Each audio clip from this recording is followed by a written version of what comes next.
What's up, everybody? Back again with another informational and educational video. Now, today's topic, we're going to talk about why buy term and invest the difference does not work.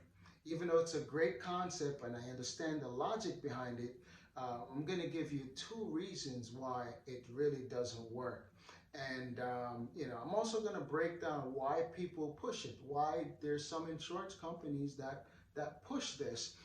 Or some agents might push this. So we're going to dive into that. So let's talk about that first. Why it sounds like a good idea and what's the logic behind it. So when they say buy term and invest the difference, essentially what they're saying is that buy term life insurance and invest the difference. So put the rest of the money that you would have put in a permanent or a whole life policy, and a permanent life insurance policy that costs more. So they're saying that the insurance companies make more when you buy a permanent policy because it costs more, which is not the truth, because 99% of term policies is never paid out because the insured did not die during the term of the policy, right? Because it's a temporary policy. And B, because the policy lapsed, they don't have it anymore.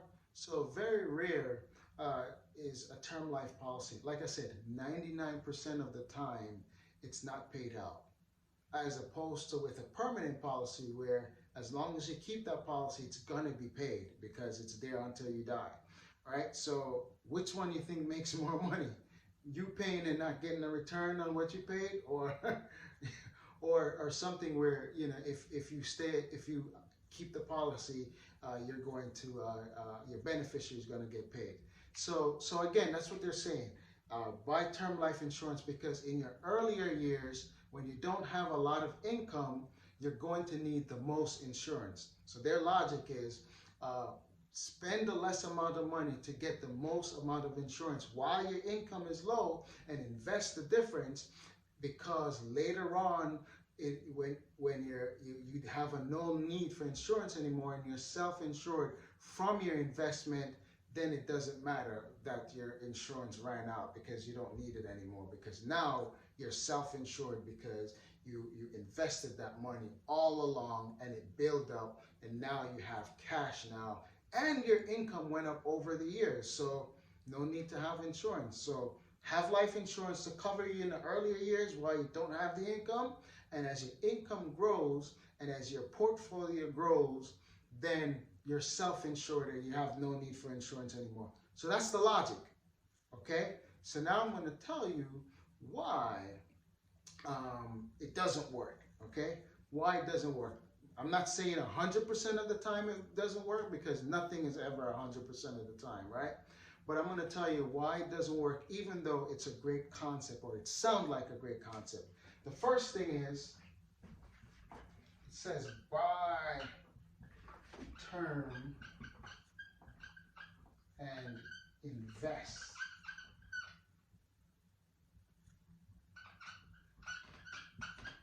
difference.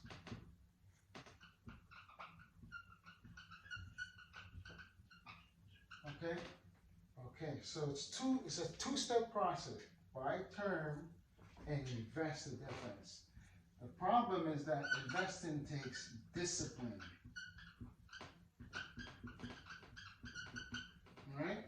So people tend to get this first part right. Okay? They get that first part right. It's not hard to do. Find term insurance, sign me up for $1 million policy or whatever. No problem. Or sign me up for $500,000. No problem. That part is easy, but invest the difference is the second part, where people tend to not follow through because it takes discipline to invest, to put that money in there, whether you're doing it weekly or bi-weekly or monthly. Most people do it monthly. So to put that amount that you're supposed to, month after month after month after month after month after month, for years, it requires discipline to stick to that, okay? And the fact of the matter is, most people don't do it, okay? Most people don't do it. Most people can't even save $200 a month, consistently. Most people can't do that. So in order to invest that difference, it's going to be a constant thing, and it's going to require a lot of discipline to do that on a month basis for years, for decades maybe, right? That requires discipline. Most people don't do that because they don't have the discipline. So that's the problem. So even though it sounds good, people don't do it. So if people are not going to do it, then what's the point, right? So here's the second thing. The second problem is that your investment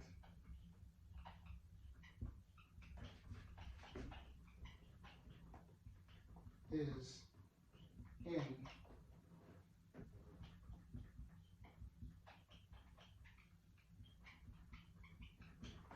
your investment is in the market, okay? So that means your money not only can gain, but you can lose money, all right? And if you're saving for retirement and you're saving for your future, you don't actually want to lose, all right?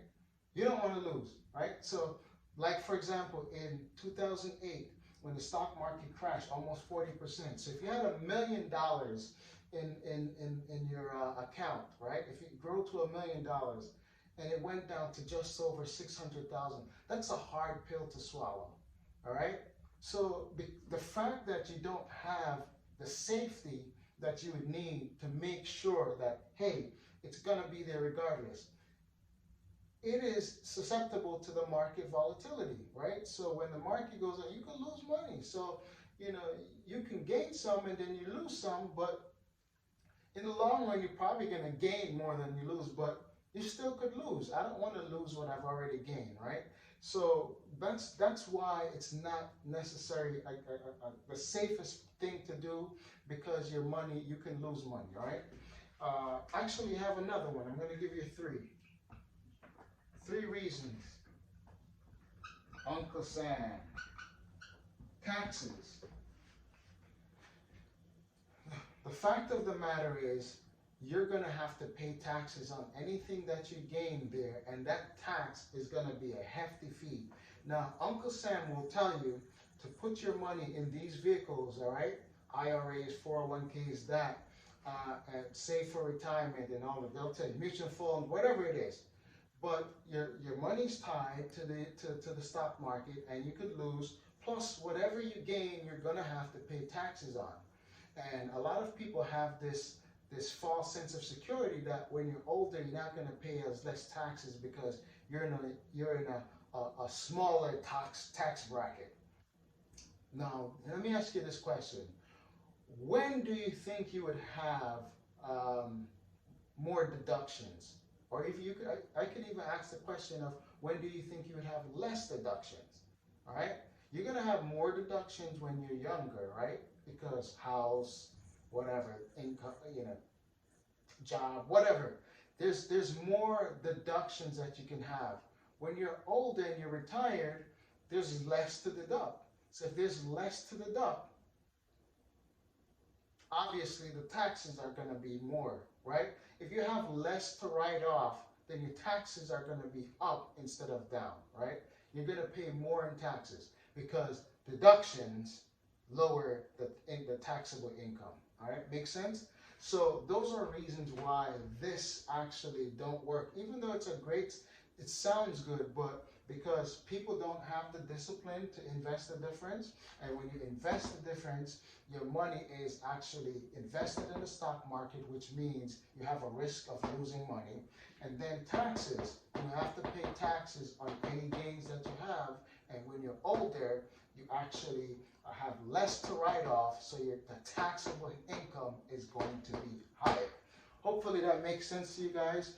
This is why I believe this method don't work, and there's other methods. If you want to actually know, I actually cover my favorite method by using life insurance in a permanent life insurance in other videos, so you might want to look for that. But if you have specific questions, feel free to leave it in the comment. I'm also going to leave my link to my calendar. You can schedule a free consultation if you want to actually get a strategy for yourself on what you need to do for your retirement, or what policy can work for you so you can grow your money with a good rate and safe, with a safety involved, and also liquidity and tax advantages. So you can actually reach out to me, click that link, and actually set up a free consultation and get a strategy for yourself. Connect with me, like the video, share it, and subscribe if you haven't already done so. And as always, I want you to share it with other people so they could get the information as well. Until next time, see you soon.